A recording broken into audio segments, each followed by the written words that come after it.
Bueno, en esta ocasión vamos a ver cómo se califica el Banfe, para lo cual ustedes necesitan un protocolo, el protocolo de aplicación de su sujeto. También necesitan el manual de aplicación y de calificación que viene en su material. Un perfil de desempeño de acuerdo a la edad y escolaridad del paciente, que en este caso tiene una edad de 28 años y tiene una escolaridad de más de 10 años. Y de preferencia una calculadora porque se hacen varios promedios y varias sumas bastante largas. La primera prueba que se va a calificar es la prueba de laberintos.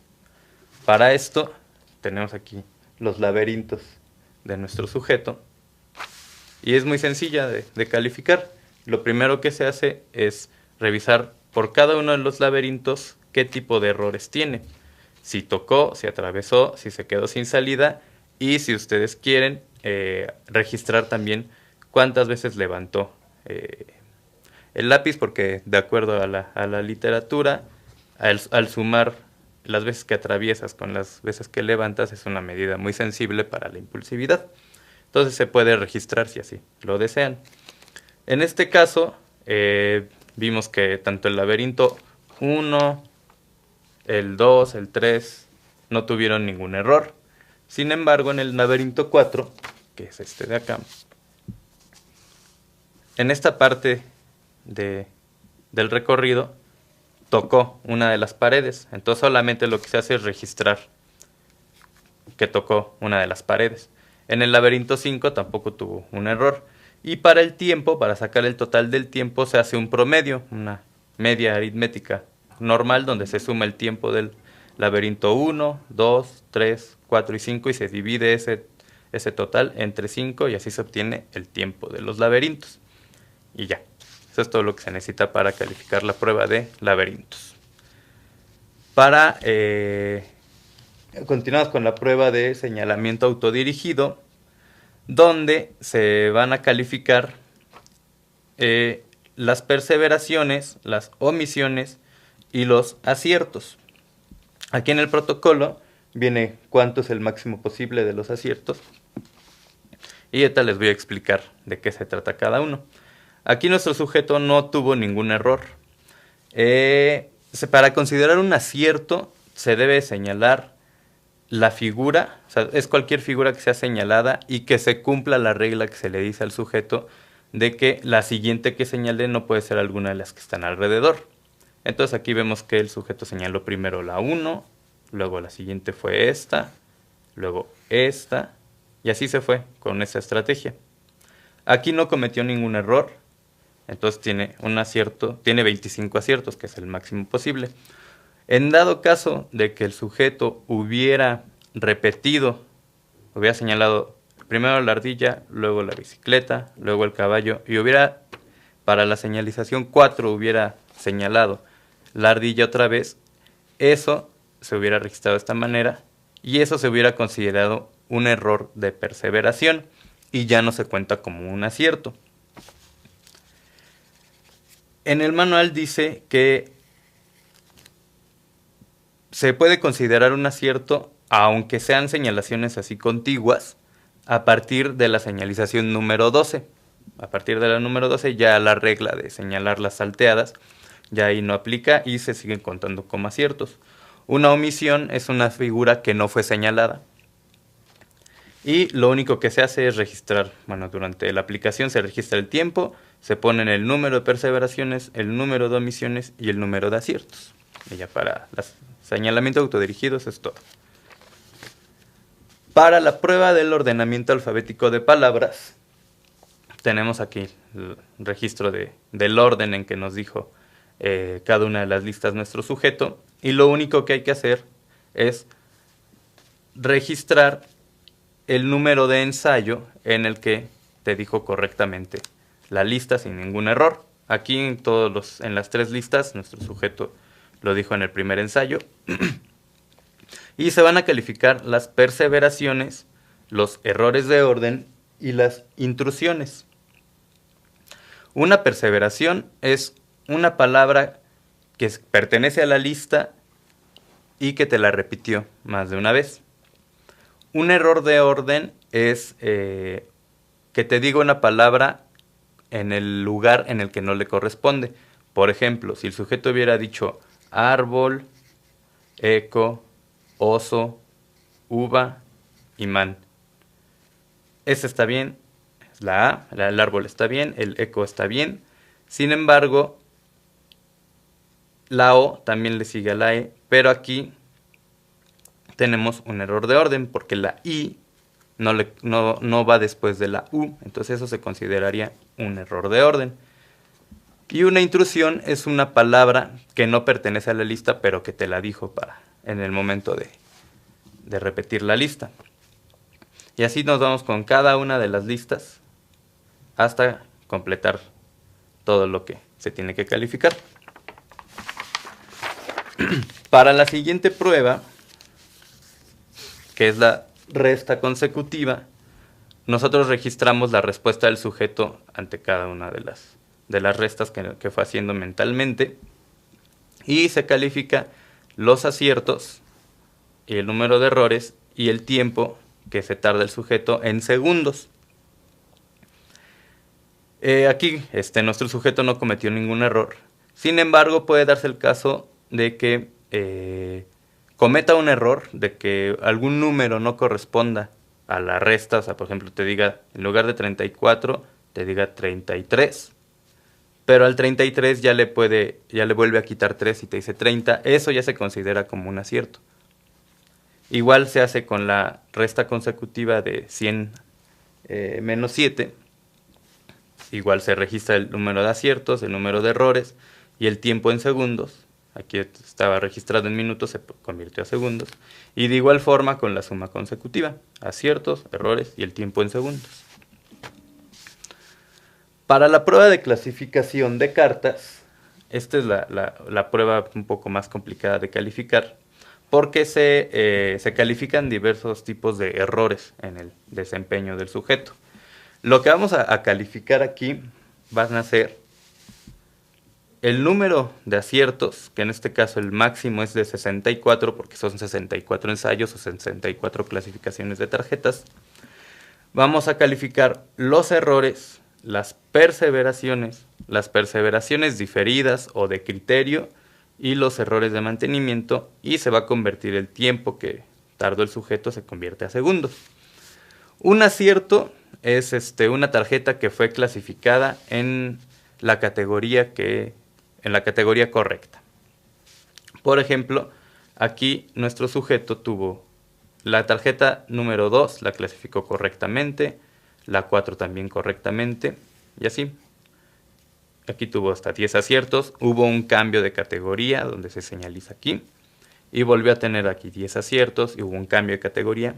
Y en cada uno de los aciertos, pues el sujeto la colocó correctamente en la categoría que le correspondía. Aquí le correspondía color, la colocó en color, aquí la colocó en color, y así. Luego, un error va a ser una clasificación en una categoría que no es la correcta. Por ejemplo, en el ensayo 1, aquí el sujeto, la categoría correcta era color, y el sujeto la clasificó en forma o en número. Ahí no se puede saber qué es lo que estaba pensando el sujeto, sin embargo se registran las dos respuestas y se considera solamente un error. Este es un error. Aquí está como un ejemplo de una perseveración diferida. Por ejemplo, si consideramos que el sujeto clasificó este error, clasificó mediante forma, luego aquí tuvo un acierto, luego aquí otra vez volvió a clasificar por el criterio de forma. Esto se conoce como perseveración diferida o perseveración de criterio, que es que una carta va a ser clasificada en una categoría errónea, habiendo un máximo de 4 ensayos entre el error que estamos considerando y la otra clasificación que fue exactamente en la misma categoría. Esta, por ejemplo, es una perseveración diferida. Aquí tenemos otra perseveración diferida, porque aquí el sujeto se consideró que clasificó en este por forma, aunque también coincidió con color, pero como venía de clasificar correctamente todos por forma, pues creemos que siguió clasificando por el mismo, en la misma categoría, y consideramos que aquí clasificó por forma. Luego al decirle que fue un error, hubo un cambio en su estrategia y un cambio en su clasificación, clasificó por color, pero de nuevo aquí consideramos que volvió a clasificar por forma. Cuando los errores coinciden en más de una categoría, es preferible, como no sabemos qué es lo que realmente está pensando el sujeto, es preferible no afectar más su desempeño, como en este caso, donde aquí clínicamente es más dañino una perseveración, que es tener 2 errores consecutivos en la misma categoría, es más dañino que una perseveración diferida. Por eso se decidió aquí tomarle en cuenta una perseveración diferida. Las perseveraciones, como les decía, aquí el sujeto no cometió ni perseveraciones ni errores de mantenimiento, pero una perseveración es si uno comete un error y clasifica en una categoría incorrecta y al siguiente ensayo vuelves a cometer el mismo tipo de error, eso se considera una perseveración. Y un error de mantenimiento se va a considerar como cuando tienes ya llevas 4 clasificaciones correctas y por alguna razón se cambia de criterio y a la 5ª clasificación lo haces incorrectamente, eso se considera un error de mantenimiento. Y como les decía, aquí se registran los aciertos, los errores, las perseveraciones diferidas y los errores de mantenimiento y el tiempo en segundos. Bueno, para la prueba de clasificaciones semánticas se va a determinar a qué tipo de categoría te dice el sujeto en cada uno de sus agrupaciones. Hay categorías abstractas, categorías funcionales y categorías concretas. Las categorías abstractas son las categorías de mayor orden, las más supraordinadas, como a qué familia de animales pertenecen, como mamíferos, ovíparos, etc. Las categorías funcionales van a ser aquellas en las cuales el criterio de clasificación del sujeto está basado en la funcionalidad o utilidad de los animales, o en cuestiones como en dónde viven, si pertenecen a la selva, si viven en el agua. Ese tipo de categorías son las categorías funcionales, y las categorías concretas van a ser aquellas que están basadas en características físicas observables de los sujetos, como por ejemplo tienen 4 patas, tienen pelo, tienen plumas, etc. Aquí nuestro sujeto completó 9 grupos y la mayoría como podemos ver, fueron abstractos. Por ejemplo, acuático, mamífero, crustáceos, aves, ovíparos, insectos. Todas estas son categorías abstractas. Viven en la selva, es una categoría funcional. Doméstico es una categoría abstracta. Y tienen 4 patas, es una categoría concreta. Aquí lo que vamos a registrar es, por el tipo de categoría, el número de elementos que tuvo en cada grupo. Por ejemplo, el sujeto aquí en el grupo 1 tuvo 7 elementos, en el grupo 2 tuvo 9 y así. En las categorías igual funcionales, en el grupo 7 tuvo 5 elementos, y las concretas en el grupo 9 tuvo 9 elementos.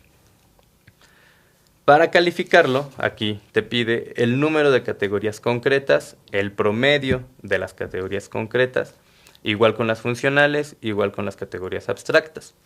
Entonces, aquí lo que hacemos es hacer una suma del número de elementos para obtener los promedios. En las categorías concretas, tenemos que tuvo un total de 9 elementos, el cual para sacar el promedio se divide entre el número de categorías concretas, que en este caso es 1, y te da un promedio de 9 animales. Para las categorías funcionales igual, tuvo 5 elementos, que es el total, y se hace la división entre el número de categorías funcionales, que en este caso fue 1, y se obtiene el promedio, el cual también es 5. En el caso de las categorías abstractas, tenemos que el sujeto tuvo 56 elementos y se divide para obtener el promedio entre el número de categorías abstractas, que en este caso fue 7, y aquí se coloca y el promedio es 8. Para el total de categorías se saca la suma de todos los elementos, que en este caso fue 70, y se divide entre el número de categorías que completó el sujeto, que en este caso fueron 9, y aquí se coloca, es 7.7 el promedio total de animales. Para obtener la puntuación total, cada una de los tipos de categorías tienen un puntaje diferente. Para las categorías concretas, cada una nos va a ofrecer, las categorías concretas nos dan un punto, las categorías funcionales nos dan 2 puntos y las categorías abstractas nos dan 3 puntos para un total de 36 puntos posibles. Entonces lo que se hace es una multiplicación del número de categorías por el puntaje que te da. En este caso las categorías concretas tuvimos una, nos da 1 punto. Las categorías funcionales tuvimos una, nos da 2 puntos, y las categorías abstractas tuvimos 7, nos da 21 puntos, y eso es lo que se registra en la puntuación total. Luego, para la prueba de Stroop, para la forma A, es muy sencillo. Lo único que hay que hacer es registrar el número de aciertos, o sea, las palabras que te dijo correctamente, registrar el tiempo en segundos, registrar los errores Stroop, que son cuando te tiene que decir el color en lugar de la palabra, que aquí en el protocolo ya están marcados. Si comete un error en alguna de las que están subrayadas, eso se considera un error Stroop. Y los errores no Stroop, como en este caso nuestro sujeto tuvo un error no Stroop, donde no dijo la palabra que le correspondía, pero no hay un efecto Stroop en la lámina. O sea, no está subrayada la palabra. Y eso es todo lo que se hace con la forma A. Para la parte de fluidez verbal, lo que se va a calificar van a ser el número de intrusiones, el número de perseveraciones y el número de aciertos. Una intrusión es una palabra que no sea un verbo o que esté conjugado, como besarse, comerse, bañarse. Eso es una intrusión. O si no dice ningún verbo, así como perro, mesa, gato. Una perseveración va a ser alguna palabra que sí esté bien, que sea un verbo en infinitivo y que ya sea que lo haya repetido de las instrucciones, de los ejemplos que tú le diste, como por ejemplo aquí el sujeto. En la instrucción yo le dije que me dijera verbos, el mayor número de verbos, como por ejemplo comer, y en su primer verbo me repitió la instrucción. Entonces eso se considera una perseveración. Y en este caso también aquí tuvo otra perseveración, porque ya me había dicho en la tercera palabra, ya me había dicho jugar, y en la número 11 me repitió el verbo. Entonces eso se considera una perseveración. Y el número de aciertos va a ser el número de palabras que te haya dicho menos el número de perseveraciones. Y de intrusiones, ese es el número de aciertos. Para la prueba del juego de cartas, se van a registrar el número de cartas que el sujeto eligió y el número de castigo asociado a cada una de las elecciones que hizo. Esto se califica muy sencillo. Aquí viene que se registre el número de cartas que tomó de cada uno del grupo de cartas. Por ejemplo, de todas las que tenían 1, todas las que valían 2, todas las que valían 3, etc. Y eso está registrado en estas tablas. Aquí, por ejemplo, para registrar aquí cuántas cartas de 1 tomó, solamente se hace el conteo. Aquí de 1, 2, 3, 4, 5, 6, 7, 8, 9, 10, 11, 12, 13, 14, 15, 16, 17, 18. Entonces tomó 18 cartas de 1. Igual haces lo mismo con el bloque de cartas 2, 3, 4 y 5, y eso se registra aquí. Para sacar el puntaje de cada una de las cartas, solamente haces la multiplicación del número por el número de cartas, eso te da el resultado. Y aquí te pide que se registre el total de cartas y el total de puntos asociados a estas cartas. Luego, para el número de castigos, se califica de la siguiente manera. Aquí en las tablas igual está registrado cada una de las tarjetas si le correspondió algún castigo o no. Por ejemplo, para las elecciones de tarjetas del 1, tenemos que hubo 3 castigos y esto está registrado acá arriba. Aquí tenemos un castigo, aquí tenemos otro castigo y aquí tenemos otro castigo. Entonces eso se registra aquí. Igual haces lo mismo con el número, con los castigos de las cartas del número 2, 3, 4 y 5. Para obtener el puntaje de castigo, hay que saber que todos los castigos asociados a cada una de las tarjetas valen exactamente lo mismo. Para el grupo de tarjetas que valen 1, todos los castigos valen menos 2. Para el grupo 2, todos valen menos 3. Para el 3, menos 5. Para el 4, menos 8. Y para el 5, menos 12. Entonces lo único que hay que hacer es multiplicar el castigo por el número de castigos asociado a cada una de las tarjetas y eso te da un puntaje de castigos.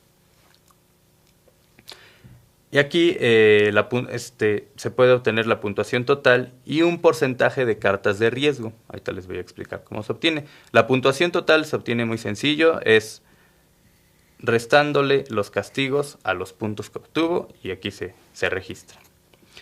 Para el porcentaje de cartas de riesgo aquí viene una fórmula muy sencilla. Son el número de cartas que eligió el sujeto de 4, que en este caso fueron 4. El número de cartas que eligió el sujeto que valen 5, que en este caso igual fueron 4. Entre el total de cartas tomadas, que fueron 54. Y este resultado se multiplica por 1000 para obtener un porcentaje. Por 100, perdón, para obtener un porcentaje. Entonces aquí el sujeto obtuvo un porcentaje de cartas de riesgo de 14.81. Al aplicar esta fórmula se obtiene este resultado. Para la selección de refranes, ahí es donde se va a utilizar su manual de aplicación, porque se califica muy sencillo. Aquí en el manual, en la página 25, viene las opciones correctas que le corresponden a cada uno de los refranes y las cuales las opciones correctas valen un punto y además hay respuestas que valen medio punto, que son opciones cercanas o lo más cercano a la respuesta correcta. Por ejemplo, aquí nuestro sujeto en el refrán 1, la opción correcta era A, pero hay una opción cercana que es el inciso B, la cual vale medio punto. Entonces aquí se le califica con medio punto. Y así te vas yendo con cada uno de los refranes. Aquí vienen las opciones correctas en el manual y las opciones cercanas. Aquí nuestro sujeto tuvo un total de 4.5 puntos y un tiempo en segundos de 53.8 segundos. Para la prueba de la Torre de Hanoi, nosotros registramos el número de movimientos que hizo y los posibles errores que cometía. Les recuerdo, un error del tipo 1 es tomar más de una ficha a la vez y un error del tipo 2 es poner una ficha más pequeña debajo de una más grande. Aquí lo único que hay que hacer es registrar el número de movimientos, el error tipo 1, el error tipo 2, el total de errores y el tiempo total en segundos. Y ya, es muy sencillo de calificar. Para la prueba de metamemoria, que es esta de acá, lo único que hay que hacer es registrar las intrusiones, las perseveraciones, los errores positivos, los errores negativos y el total de errores. Las intrusiones van a ser palabras que no pertenezcan a la lista de 9 palabras que le estamos diciendo al sujeto. Las perseveraciones es que te repita alguna de las palabras que ya te había dicho previamente. Y aquí se obtienen los errores positivos y los errores negativos. Se van a sacar de acá. Tú lo que tienes que hacer es una resta de la predicción menos el total de elementos que te dijo, de palabras que te dijo por cada uno de los ensayos. Aquí, por ejemplo, la predicción fue de 5, me dijo 7, entonces dice 5 menos 7, te da un total de menos 2. Y así te vas por cada uno de los ensayos. Aquí me dijo 6, aquí su predicción era de 6, me dijo 7, tiene un total de menos 1, 7, 9, menos 2, 8, 9, menos 1, 9, 9, 0. Los errores positivos van a ser aquellos que su signo sea positivo en esta fila de errores. Los errores negativos van a ser aquellos en los cuales el signo sea negativo. Por ejemplo, aquí el sujeto no cometió errores positivos y cometió 6 errores negativos. 2, 3, 4, 5, 6. Y el total de errores va a ser la suma de los errores positivos más los errores negativos. En este caso fueron 6 errores. Para la prueba de memoria de trabajo visoespacial, se va a calificar solamente las sustituciones, las perseveraciones y los errores de orden por cada uno de los ensayos, por cada uno de los niveles. Y se va a calificar también hasta qué nivel llegó, el total de sustituciones, el total de perseveraciones y el total de errores de orden de todos los ensayos. Aquí, por ejemplo, nuestro sujeto no tuvo ningún tipo de error. Una sustitución va a ser una que señale una figura que no pertenecía a la serie que le señalamos previamente. Una perseveración es que señale más de una vez una figura. Y un error de orden es que señale una figura en el lugar en el que no le correspondía señalarla. Y todo esto se suma y se sacan aquí los totales del nivel total, total de sustituciones, perseveraciones y de errores de orden, que en este caso nuestro sujeto no tuvo ningún error. Y la última subprueba es el efecto Stroop forma B, que se va a calificar de igual forma que la anterior. Aquí se van a registrar los aciertos, que el máximo posible es de 84, el tiempo en segundos, los errores tipo Stroop, que son aquellos errores que haya cometido el sujeto en la columna donde tenía que decirte el color de la palabra más no la palabra, y los errores no Stroop, que son aquellos errores en donde te dice el color cuando tenía que decir la palabra. Y se registra cada uno de estos. Bueno, una vez que se terminó de calificar el protocolo, tenemos una hoja de resumen del Banfe. Esta hoja de resumen sirve para vaciar las puntuaciones que te pide cada una de las áreas que mide el Banfe. Aquí vacías todos los resultados de los sujetos. Por ejemplo, en esta parte del área órbitomedial, tienes que, en la tarea de laberintos, los errores de atravesar, tú tienes que vaciar aquí su información. Entonces te vas a laberintos y buscas cuántas veces atravesó, que en este caso pues fue 0. Y eso lo registras acá, en la hoja de resumen. Esta hoja de resumen te sirve para obtener los totales normalizados de la prueba de Banfe. Así vas vaciando cada uno de los cada una de las calificaciones que te pide aquí.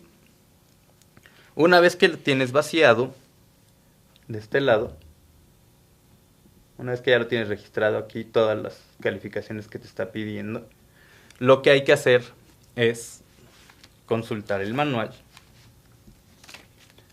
para buscar las puntuaciones codificadas de acuerdo a edad y escolaridad.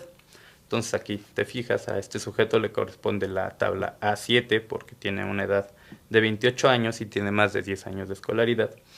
Y lo que hay que hacer es muy sencillo. La puntuación natural va a ser transformada a una puntuación codificada para sacar los totales. Entonces, te vas a la tabla y buscas los laberintos atravesar. Entonces aquí estás en laberintos atravesar. Y ves la puntuación natural de tu sujeto, que en este caso fue de 0. Entonces buscas en esta tabla laberintos a atravesar, tubo 0, le corresponden 4 puntos. Entonces eso lo registras en la parte de la puntuación codificada. Y así te vas con cada una de las subpruebas y todas las puntuaciones codificadas que te pide están contenidas en esta tabla que viene en el manual. Es muy importante que se haga esta codificación de los resultados de acuerdo a la edad y a la escolaridad del sujeto, porque las normas van a cambiar de acuerdo a estas dos variables. Una vez que están codificadas todas las puntuaciones naturales, no todas las puntuaciones naturales se codifican. Por ejemplo, aquí está marcado en el protocolo cuáles no se van a codificar. Una vez que tienes las codificadas y las naturales, para sacar los totales, la puntuación natural de los totales por área, vas a sumar cada uno de las codificadas más las puntuaciones naturales que no están codificadas. Por ejemplo, aquí sumas 4 más 5 más 5 más 5 más 5 más 83 más 1 más 4 más 82 más 3, lo cual te va a dar un total de 197.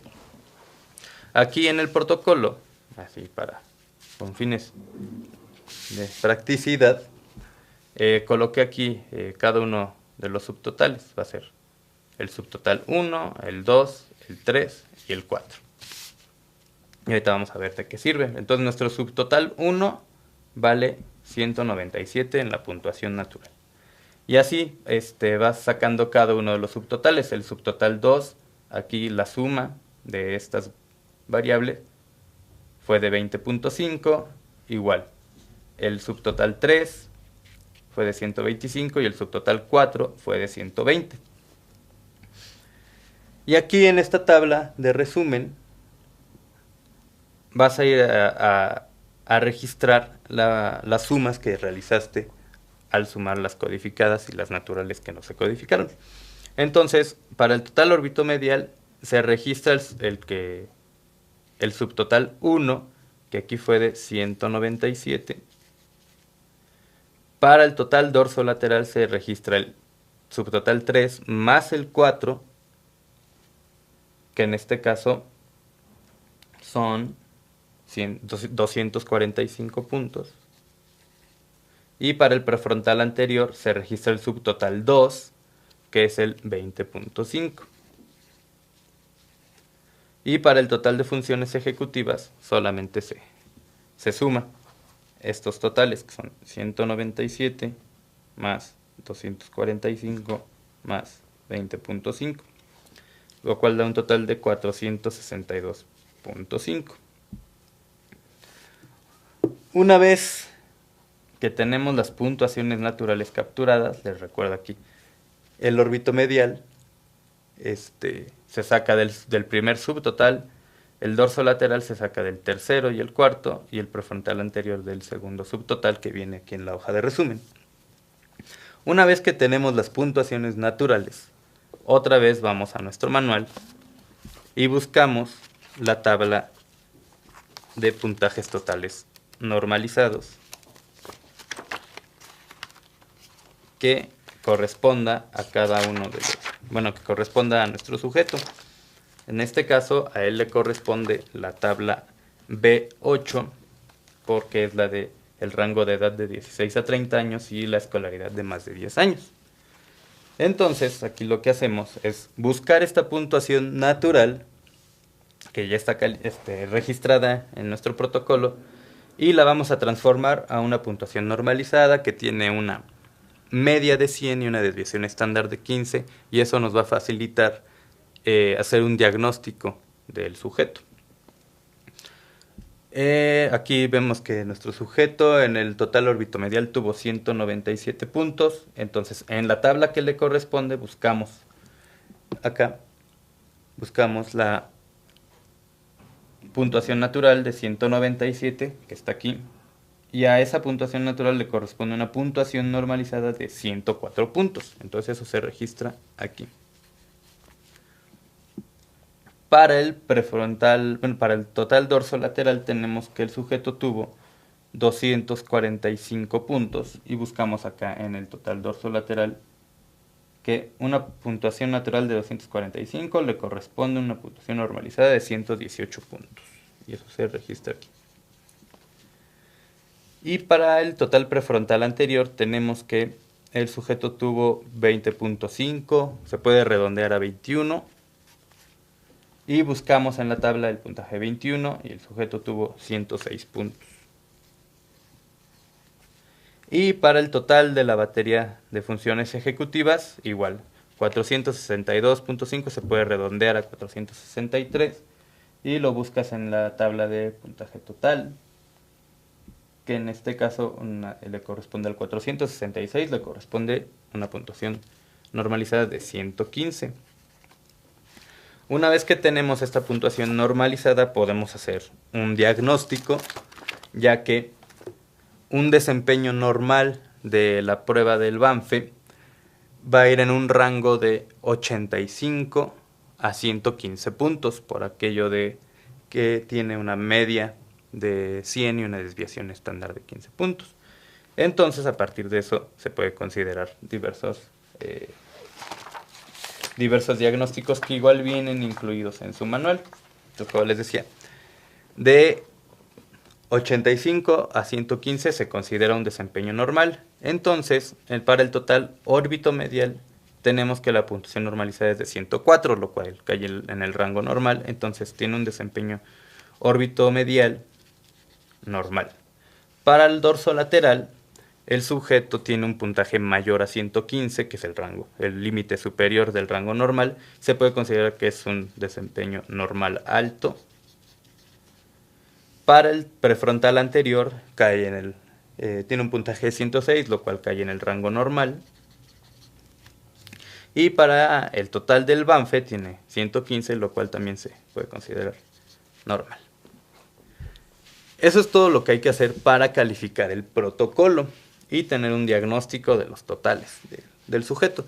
Pero si uno quiere tener una medición o una idea más detallada de cómo fue el desempeño del sujeto, para eso están los perfiles de desempeño, que igual están normalizados para el rango de edad y escolaridad de nuestro sujeto, que en este caso es 16 a 30 años con la escolaridad de más de 10 años, donde es muy sencillo. Lo único que hay que hacer aquí como ejemplo es ir graficando el desempeño de nuestro sujeto. Por ejemplo, en el perfil, en la parte de memoria de trabajo, tenemos las subpruebas de señalamiento autodirigido, el ordenamiento alfabético, las restas y la memoria visoespacial. Entonces, lo único que hay que hacer es buscar en el protocolo qué número le corresponde a nuestro sujeto o cuál fue su desempeño. Por ejemplo, para el señalamiento autodirigido, nos pide aquí que grafiquemos los aciertos, y eso es muy fácil, aquí lo tenemos. El sujeto tuvo 25 aciertos, y en el perfil de desempeño solamente se va a graficar con un puntito el 25, y así te vas con cada uno de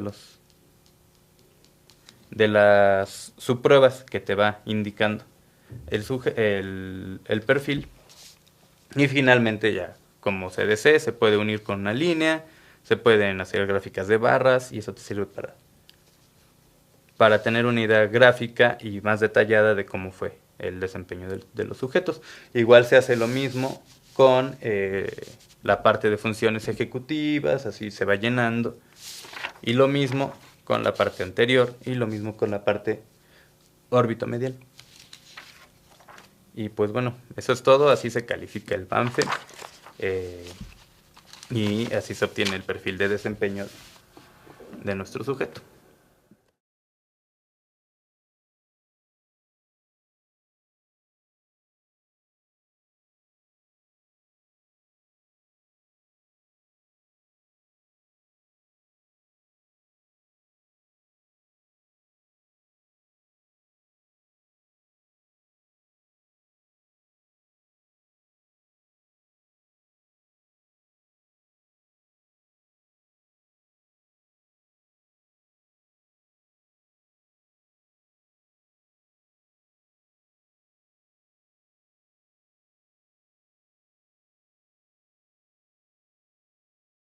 parte del recorrido tocó una de las paredes. Entonces solamente lo que se hace es registrar que tocó una de las paredes. En el laberinto 5 tampoco tuvo un error.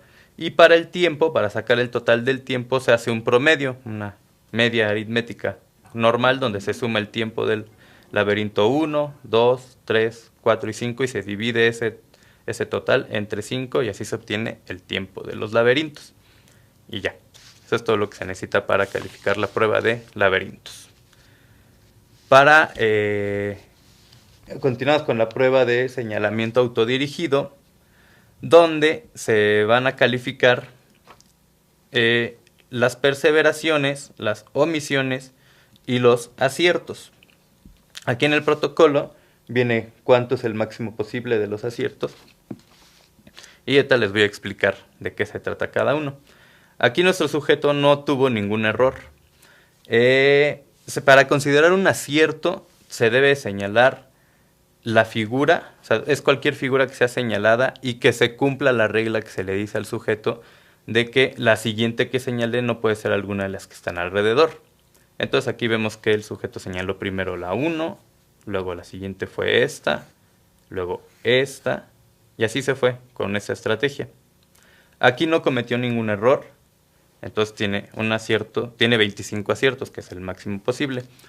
En dado caso de que el sujeto hubiera repetido, hubiera señalado primero la ardilla, luego la bicicleta, luego el caballo, y hubiera, para la señalización 4, hubiera señalado la ardilla otra vez, eso se hubiera registrado de esta manera, y eso se hubiera considerado un error de perseveración, y ya no se cuenta como un acierto. En el manual dice que se puede considerar un acierto, aunque sean señalaciones así contiguas, a partir de la señalización número 12. A partir de la número 12 ya la regla de señalar las salteadas ya ahí no aplica y se siguen contando como aciertos. Una omisión es una figura que no fue señalada. Y lo único que se hace es registrar, bueno, durante la aplicación se registra el tiempo, se ponen el número de perseveraciones, el número de omisiones y el número de aciertos. Y ya para los señalamientos autodirigidos es todo. Para esto tenemos aquí los laberintos de nuestro sujeto y es muy sencilla de calificar. Lo primero que se hace es revisar por cada uno de los laberintos qué tipo de errores tiene. Si tocó, si atravesó, si se quedó sin salida y si ustedes quieren registrar también cuántas veces levantó el lápiz, porque de acuerdo a la literatura, al sumar las veces que atraviesas con las veces que levantas es una medida muy sensible para la impulsividad. Entonces se puede registrar si así lo desean. En este caso, vimos que tanto el laberinto 1, el 2, el 3 no tuvieron ningún error. Sin embargo, en el laberinto 4, que es este de acá, en esta